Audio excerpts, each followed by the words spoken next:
We're back to discuss Deadpool 2, and if you saw our review, we all pretty much unanimously enjoyed the film. I went into it with fairly low expectations because a lot of what I liked about the first Deadpool was how novel it was, how over the top and ridiculous it was, and I didn't see them. I think it would have been silly for them to try to outdo the first movie on that level. They just had to maintain and come up with some original stuff and some clever things. And for the most part, the way the movie does that is it introduces a lot of new characters. There's a lot of new things for him to interact with. To your point in the review about, he's not winking at the audience or talking to the fourth wall as much. It's because he's got all these other people to interact with now. Yeah. Whereas in the first movie, it's really like it's either him in the taxi or just him by himself going and doing something. A great example of it was, of course they're going to do the silly credits, the fake credits thing again, but the way they did it in this one was really funny because they kill Morena Baccarin's character in the first 10 minutes of the movie, and then the credits are all about, did he really just kill her? Seriously? This is a what the fuck production. It's just happened. Yeah. All of that stuff. My gripe, my complaint with the movie, and maybe the thing that shows that it's not the same director or the same, I don't know if it's the same cinematographer or not, but the eye for action was a little bit different in this movie, and everything was shot way too close. The action sequences for me were just shot way too close. I couldn't tell where anything was in bits like that. in coordination with anything else going on, especially when the scene that really stuck out to me as bad was when Cable came into the jail and there was the fight between Deadpool and Cable, and there was just so much nonsense going on in it because everything was just sort of the same looking in that room, and everything was shot with you never saw more than this much of someone's head or just a bunch of jump cuts. Yeah, it's just it got into it's not Taken 2, Taken 3 level ridiculous, but it's starting to get a little bit. It started burning my nerves a little bit with the way they shot the action in that sequence. But then when they did the ending sequence, it wasn't quite so painfully closed like that.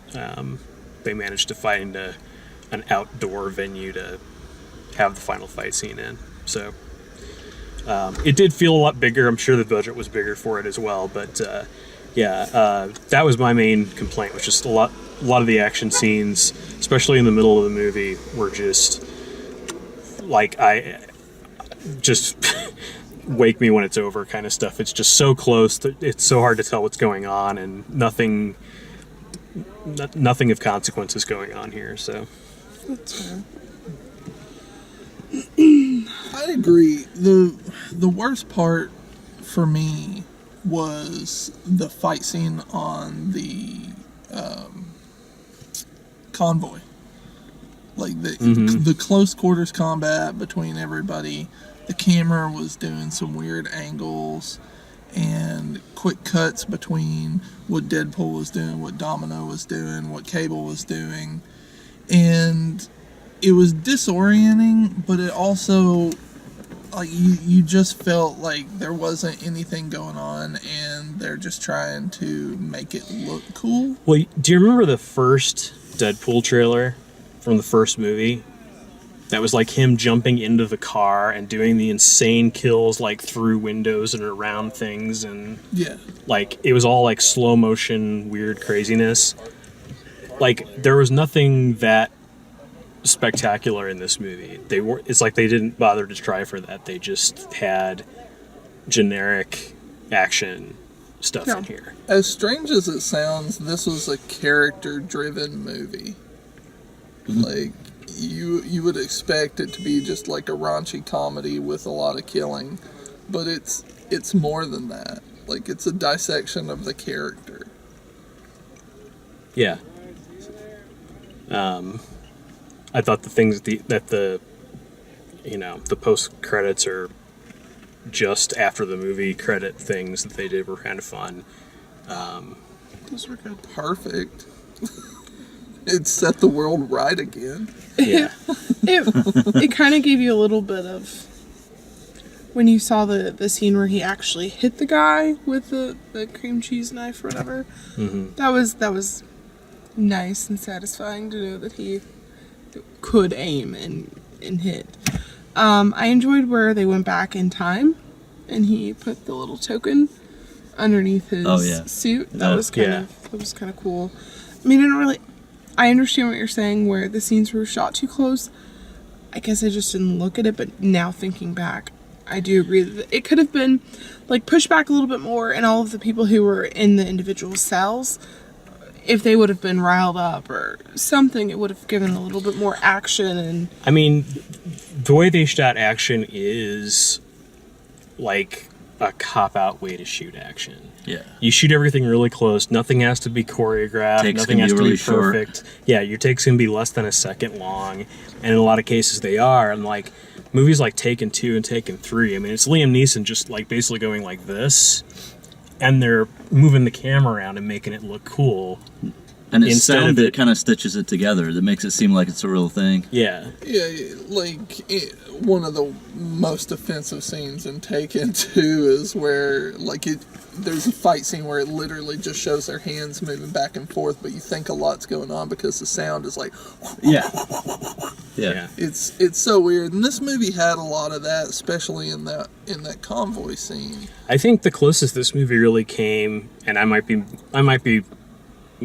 forgetting some things already, but the most like creative section of it was the section where Domino is just sort of like she was just sort of like moving stuff around, and by nature of her moving stuff around, people were dying. Like she was getting people to stab themselves, and yeah, that one guy at the end, you're like, well, what's going to happen to him? It's like, oh, that like blocker just beheaded him. Okay. Yeah. Like that kind of stuff's creative, but it's not like I'm hung up on it. It's just like that was the thing that I thought was the least interesting about what they were doing with this, and none of it was like the final fight of the first movie is really weak. It's really weak, and part of it's budget and part of it's just they didn't have a good idea for what to do with it really, but. I mean, it was okay. It was just generic. Yeah, it was. Yeah. It was a cookie It was cutter. well shot, but nothing new. I mean, it could have been any of the like lesser X-Men movies, basically. And the one we don't talk about. Yeah. But yeah, I was happy with it. I thought the jokes were fine. I think it was probably a smart move not to have another whole movie of Ryan Reynolds just coming up with the most insane, like, chop suey of curse word expletives that he could come up with. I think that's probably what they'll have to end up doing if they decide to make a third one. Like, we get that there's action, they're gonna have to maybe throw a little bit more back into that one. Yeah. In order to keep people engaged, because we know that you can fight, we know that you can work together, we know that the fight scenes need to be better. I mean, what more? Yeah, I mean, I think the next movie shock would value does Deadpool have? Right. I mean, I think the next one would be an X-Force movie where he's sort of the comic relief character, and it's really the structure of the movie is based on the X-Force. It's based around Colossus and Negasonic Teenage Warhead or whatever her name is. Mm-hmm. So They could also do Cable and Deadpool as a team, which is a really popular comic. well, and he was there with them at the end, like that final 6 that were walking out. That was I like the Cable character. That was pretty cool. Yeah, and it's totally hilarious that he's Cable and Thanos. Yeah, he literally mentions that. Yeah, he calls him Thanos. That's funny. I knew it was coming. It's like, shut up, Thanos. So, yeah, it was cool, man. Guess that's all we have to say about it. If you like the way we do Good these, movie. please like the video, subscribe, check out all the written video reviews at dalemaxfield.com, and thanks for watching.